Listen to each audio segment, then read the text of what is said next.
I appreciate it. Give me like those Olympian tattoos. Before we introduce our next guest, I'd just like to make a quick toast to a brother who was very near and dear to a lot of us.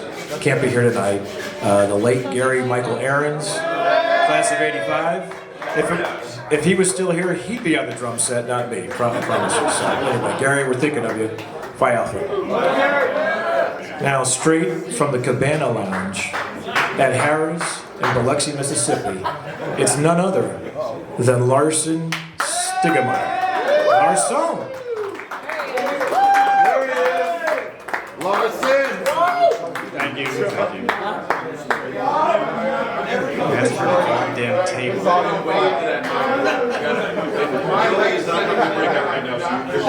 Mr. Gorbachev, take down that wall.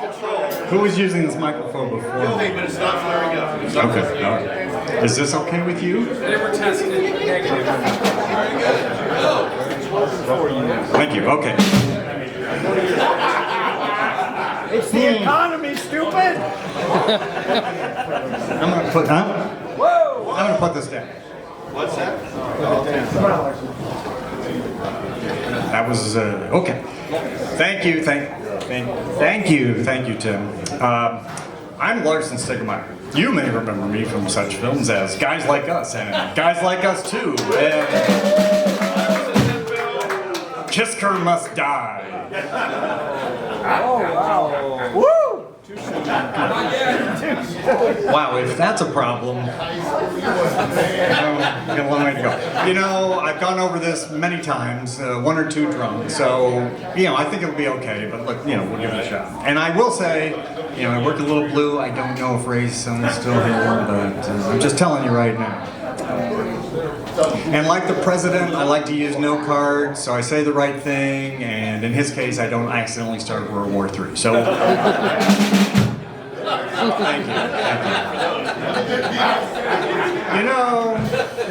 You know, when Dave Reese reached out to me and suggested I tell a few jokes, you know, I had a lot of questions like, which one was Dave Reese? Did he owe me money? But most of all, my question was, why is it taking him and Pete Skeggs over a decade to figure out that Bluetooth radio controlled toy train thing they got going on? What is up with that?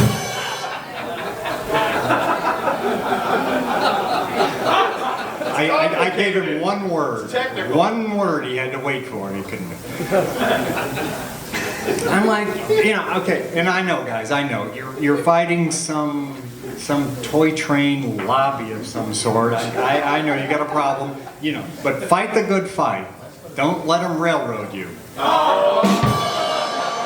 supply train issues. You know, you got a head of steam up, you're going down the tracks, and you end up with a railroad pun. I don't know.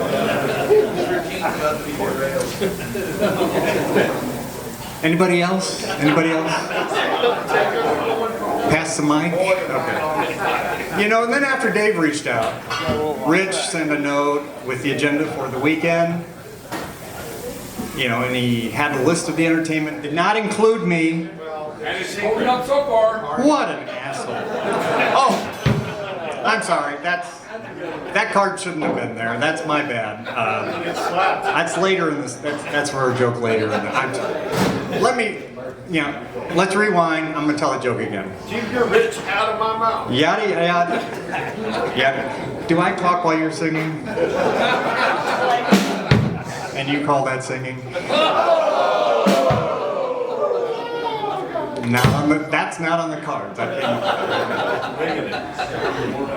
Okay, so I'm gonna redo that joke. I'm sorry. That was not right. Yada yada yada. Left me off the list of entertainment for tonight. But as I think we're all learning, this has very little to do with entertainment. So, a little self-deprecating humor. I'm very nice. It's not a problem. You know, I'm told by this card I was expecting someone else, you know, might speak before me, you know, maybe warm up the crowd a little bit. John Davis, at one point, said that he'd get up and discuss the pros and cons of comprehensive and collision insurance coverage for your late model vehicle, but he decided not to do that. However, he will have a booth out in the lobby, so if you have any questions or concerns about your insurance that you'd like to discuss with John, feel free to stop by at that time. Like a good neighbor. I get $5 for that, so. So, other than this moment right now, how's everybody feeling about the reunion this weekend? Is this good? Cheap way to get applause, but I'll take it. Sorry to miss the campus tour. Scott, I think you dated Miss Campus Tour. What? That was nothing. That was good. Thank you. A bunch of old white fraternity guys roaming loose on campus. And I'm sure followed by a counselor who was consoling some of the students who were triggered by your invasion of their safe space. I hope that all worked out for you guys. But, I'm so old. At least I got that right. I'm so old, I know that if we had organized that campus tour when we were actives, there would have been a drink cart and an on-campus round of golf. Yes, because it is still relatively Patty Murphy season. I'm so old. I'm so old, I can remember when a guy like Steve Logensgaard could actually be elected president of Student Union at Washington University. Twice. That's funny. There you go. John approves. I'm so old. How old are you? No, that doesn't work. Why would you say that? I'm so old. Okay. I'm so old. How old are you? All right, that's right. That's fine.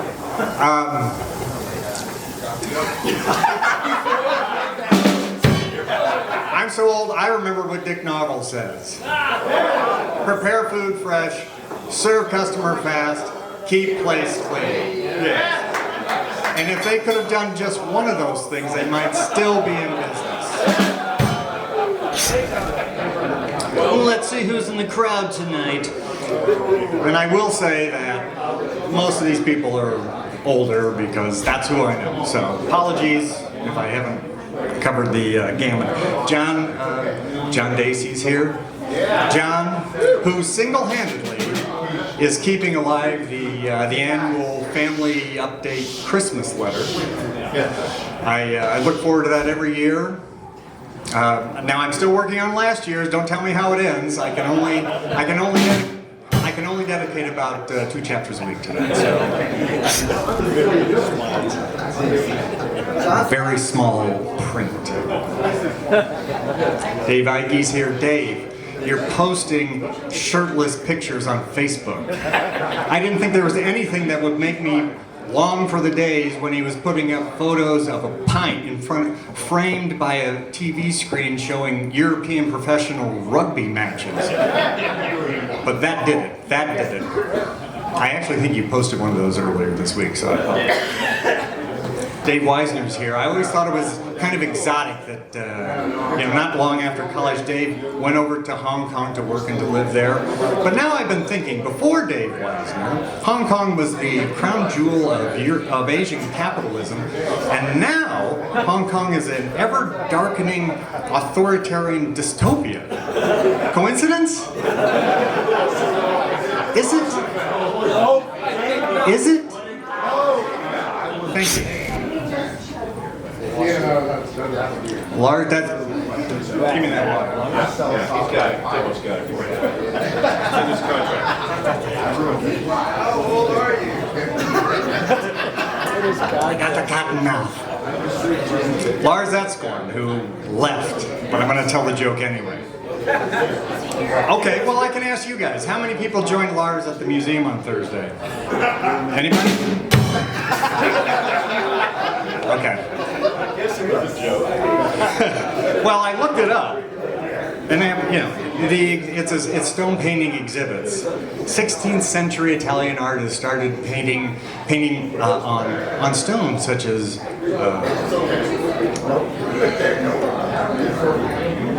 Abyssinia and something else. Pardon me? Oh, they're kicking us out in 50 minutes. I'll speed it up. Okay. So, stretch it out. No, I get it. Okay. So, I'm thinking maybe the reason he didn't get any buy-in on the trip to the museum was the lack of booze. So, Marty, I'm thinking we need to go maybe sneak some booze into the museum, and it'll make those rock pictures a little more interesting. I'm going to move on to some topical humor now. Last joke? Not quite. It was a suggestion.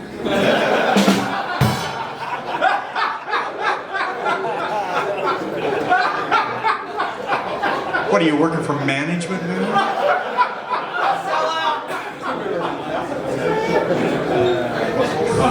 Hey, Rich, I'm just laughing. Hey, you know, how about those Russians? Is that crazy or what?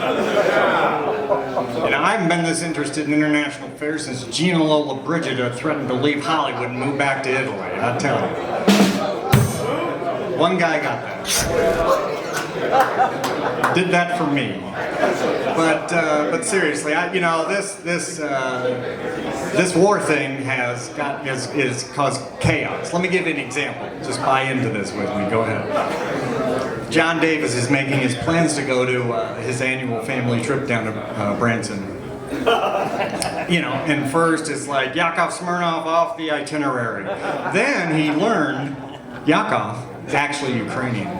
Yakov Smirnoff back on the itinerary. Yeah, well, all's well. The problem is, John did the patriotic thing, and he sent an anonymous letter. Before he learned he was Ukrainian, he sent an anonymous letter to the FBI, you know, calling Yakov, among other things, the Ozark oligarch. So, that was the one. Okay. I like that one. I like it. Thank you. I give it a big eat all. But I gotta tell you, you know, this war thing, last joke. Vladimir Putin. What an asshole. All right, thank you, everybody.